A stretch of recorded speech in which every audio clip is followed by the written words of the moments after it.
اما قبرستان یک جایی است که والله دهشتی او 100,000 مراتب است، اما داشت پاکی بود. حضرت عثمان این یار سوم رسول معظم اسلام وقتی که در قبرستان میمد چنان میگریست که ریش مبارک خر میشید به خاطر امی تنهاییش.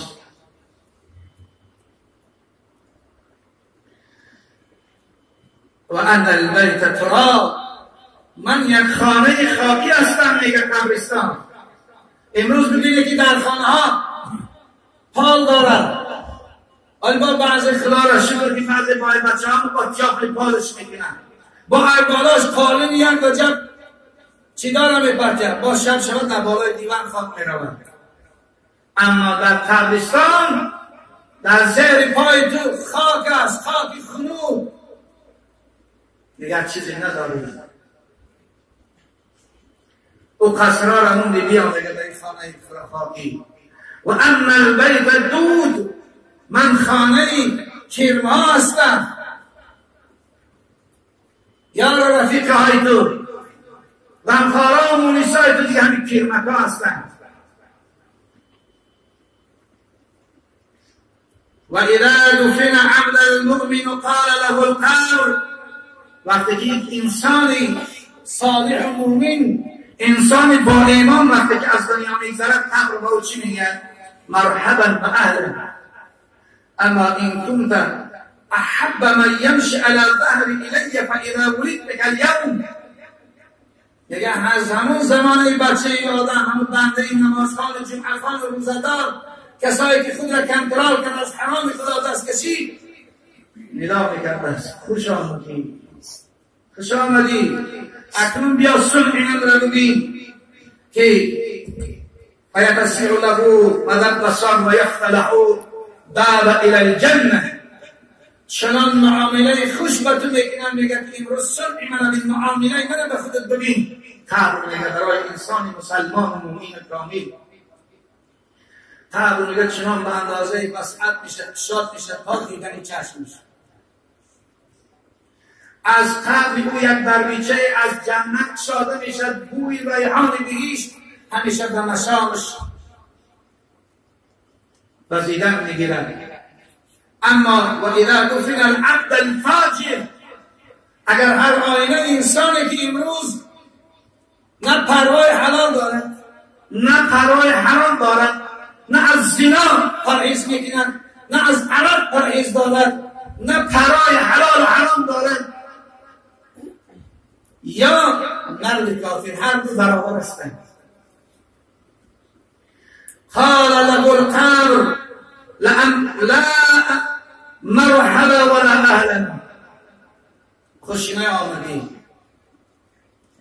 اما این کنت لابغضن من یمشی علی ظهر الی فاذا ولدت بک الیوم، رو از همون زمانی که تو به دنیا آمدی، همون حالتهایی که تو در روی من گناه میکردی، من به تو غضب داشتم، من تو را شم میدیدم، من نسبت به تو کینه دارم. اکنون ببین که من به تو چیکار میکنم. حتی تختلف اضلاعه، چنان تنگ میشه که حضرت ابوذر گفت که قال رسول الله صلی الله علیه و سلم اصبعی فدخل بعض فی جوف بعض، که پیغمبر خدا میگه دستاش چلیکاشو در چلیکاشون که انداخت. گفت قبرگاهاشون در قبرگاهاشون، حتی دنداناشون در دنداناشون خیلی برایدن. همین قدر تنگ میشه برای انسانی که نه پروای حلال دارد نه پروای حرام.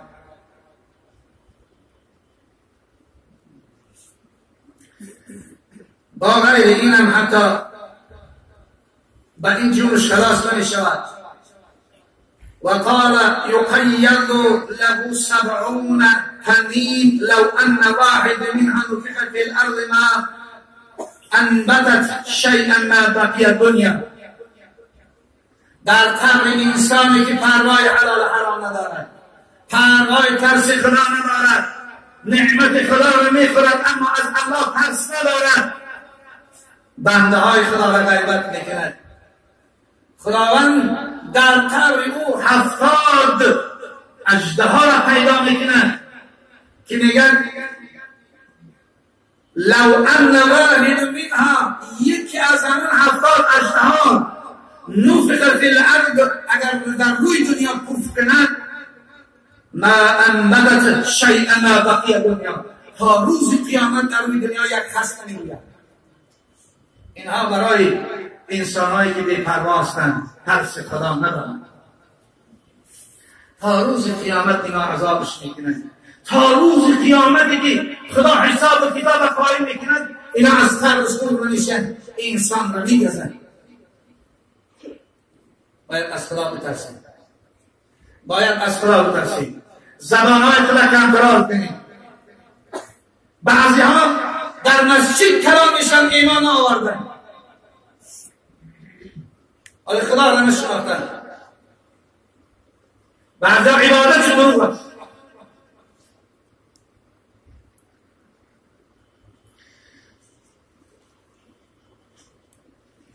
حضرت عبدالله بن عمر روایت میکنند قال رجل یا نبی الله صلی الله علیه وسلم من اکیس الناس و احدم الناس، داناترین و زیرکترین و هوشیارترین امتی تو کیست؟ قال اکثرهم ذاکر للموت و اکثرهم سعیدا اولئک اکیس ذهب بشرف الدنیا و کرامت الآخرة. یعنی زیرکترین امتی من، داناترین امتی من شخصی است که همیشه در آبادی قیامت است، از الله میترسد، از خدا میترسد، گناه نمیکند، حق مردم نمیخورد، غیبت نمیکند، دزدی نمیکند، زنا نمیکند، مردم به فتنه‌گری دعوت نمیکند. انا این است که هم به زندگی شایسته در دنیا خدا میدهد، هم به فضل و کرم به سوی الله میرود. اکیس من دان نفسه و عمل لما بعد الموت والعاجز من اتبع نفسه هواه و کمن علی الله. در حدیث دیگر روایت میکند که داناترین کسی است که در دنیا زندگی میکند، طرز عمل میکند که هر عملش به خاطر رضای الله باشد، به خاطر آباد قیامتش باشد، نه به خاطر هوا و نفس خودش. این روز به خاطر هوا و نفس شب بود از یک ایمان دارم به فرزندان دیگه یا صحبت میکنم تا هر دیگه یک نصیحت کنم به فرزند درستی هستند، هر دیگه یک نصیحت کنم بچه مشار شوید، باید که گپی کسی را نگیرید، حلال کار کنید، حق مردم را نخورید، اگر چه دروغ هم باشه حقش نخورید، در قیامت بازمی نصیحت شو میکنید. در حمایت موارد میآید، این موارد از تاجیکستان است، متاسفانه از اینترنت گرفتم، باز هم فیلم اگر دانلود رو ببین اون کسایی که امروز شما موعظه میکنید بیدار رفتن. خب شام رو ببین، شاید هم در تلفنم هست، یک دختری که فرزندش در پهلوش خواب است، خسروش در دیگر خانه خواب است، با مرد دیگر عشق ورزی دارن، نشان میدن.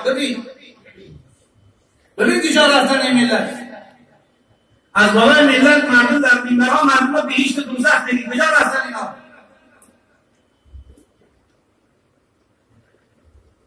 جورهای بچه خودش در روسیه به خاطر همین بدبخت زنه که تأمین حلالش کنه، رزقش یکی بیشتر نماند، سر لباس حلال داشته باشه، فرزنداش که رزق نماند، خودش در روسیه خار کرده است. اما این زنه که ببینید چکار کرده است. ندرایم جوراش سیام کرده دیگه تپنش دیگه بچه کابایی آچه خودچه میارن، مادری خودچه یعنی این کیه؟ با تو گفتی بچه کابایی میکن. ببینیم 4 ساعت میگه تماشا داشتیم خدا زدن، ایجا رفتیم، ترس خدا همین است. بندگی پدرای عزیز، این روز باید ما و شما ترس در دل فرزندان جا کنیم. حضرت رسول اکرم صلی الله علیه و سلم در حدیثی که حضرت عایشه روایت میکنه، ان عایشه رضی الله تعالی عنها ان رسول الله صلی الله علیه و سلم قال یا عایشه ایاک و محقرات الذنوب فان لها من الله طالبا. عایشه شخصی که همسری پیغمبر خداست، عایشه رضی الله عنها شخصی است که چند آیت به خاطر انمی فرستوده یعنی همسر پیغمبر خدا از جمله آیه تیمم روز میشه در باره حضرت عایشه صدیقه طاهره صحبت میکنیم. چند آیت در قرآن به خاطر این آمده است. چند بار الله به سبب جبرائیل به حضرت عایشه سلام داده است. میگه گفت حضرت عایشه صدیقه طاهره که پیغمبر به من نصیحت کرد که از کلترین گناه پرهیز کن چون الله تر از کلترین گناه میپرسد. نماز میخوانیم غیبت میکنیم، نماز میخوانیم حتی غیبت عالم ها را میکنیم. من گفتم اگر جنگ خدا میگه که غیبت اگر همین است که به منزله گوشت برادر مسلمان تا خوردن است، اما در اهل علم این فرق دارد. پیغمبر گفتند که اللحم العالم مسنون، گوشت عالم زهرمارین خونت میسوزد، دیوت زن دیوه میشه سهراجتی. میلیون ها انسان ها به همین بلا مبتلا شدن، حالم بس نمیکنیم.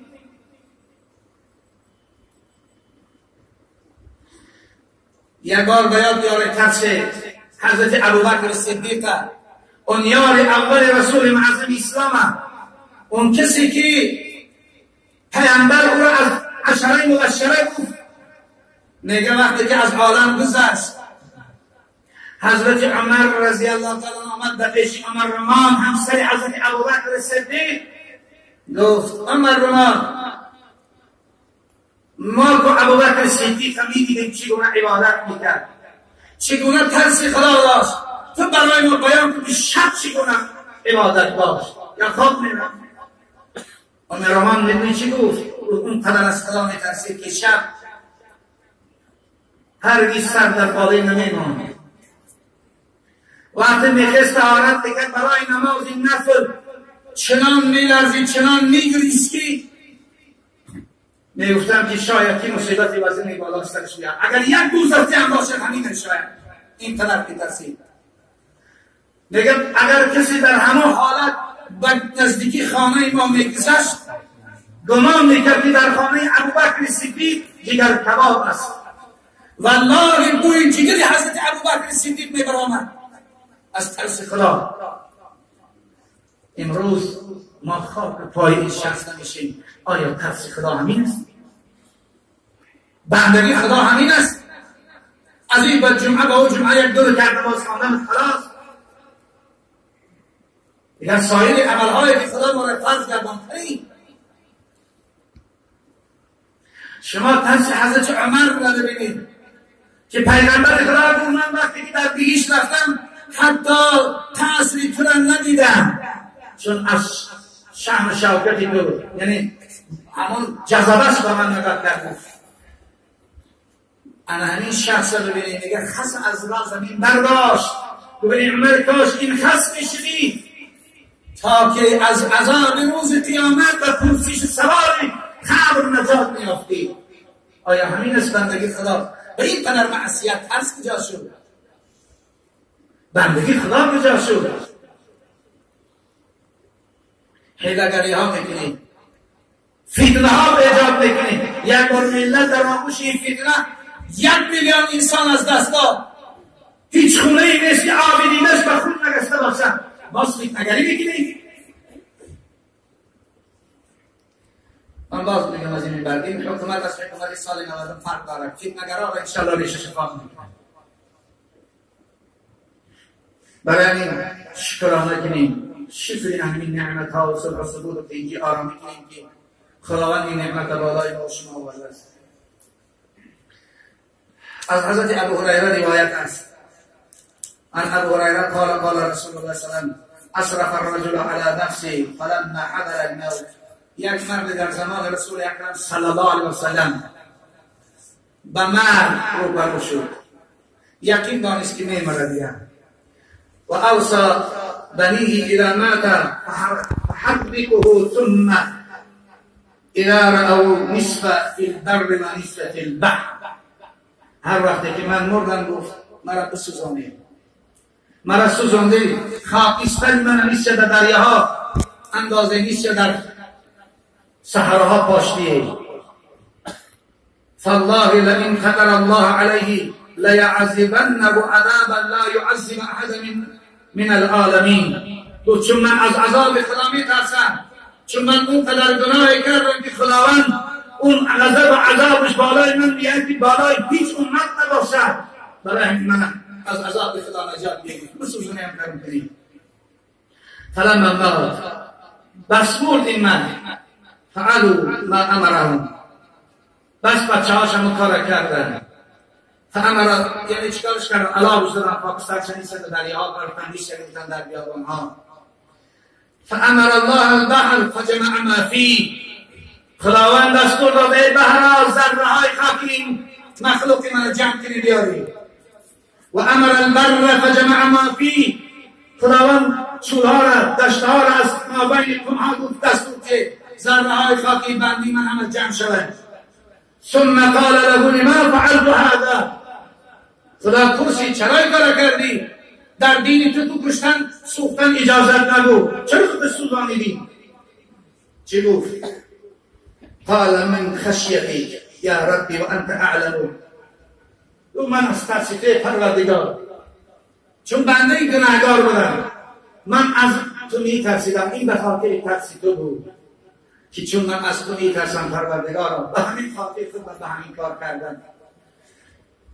انسان ها رو ببینی از خدا میترسن، اما امروز جمعه میخوانیم اما از خدا نمیترسیم، نماز 5 وقته میخوانیم از خدا نمیترسیم. یه بچه ها از خدا بترسیم. و نعمت های خدا به ما داده است. یکی از آن نعمت ها که صحبت ما درباره آب بود، یعنی این را باید، این نعمت خدا داد را، یعنی طرز شاید باید استفاده ببریم و در پاکی و در تازگی او هم سهمگزار باشیم. میبینی امروز در کوچه ها کودکاش و پمپرساش رو میگیرن میبرن در دریاها میپرکن. والله این عیب است، عیب است برای مسلمان. امروز یک انسان بیدینی که هیچ دین ندارد، به خدا باور ندارد، به مرگ و به روز زنده شدن روز قیامت باور ندارد، یک خس در آب پرتافتن شد ایبا میکرد. اما مسلمانی که باور دارد میگیره پمپرسی کودک شده در این آب میپرد، یکی از تحمل و غارت میگیرن آب میمیشن. از خدا بترسید. این آب نعمت خدا دادی است، باید دین را ما شکرانش به جا بیاریم و این نعمت را پاک و آلایش نگه بداریم. این چیزهایی است که الحمدلله با پیشنهاد سرور دولت ما و شما در خود سازمان بین الملل که 4 پیشنهاد او قبول شدن برای آب تازه، باید ما اول پیش از همه در جهان پاکیزه این را قرار دادیم. و آخر دعوانا ان الحمد لله رب العالمین.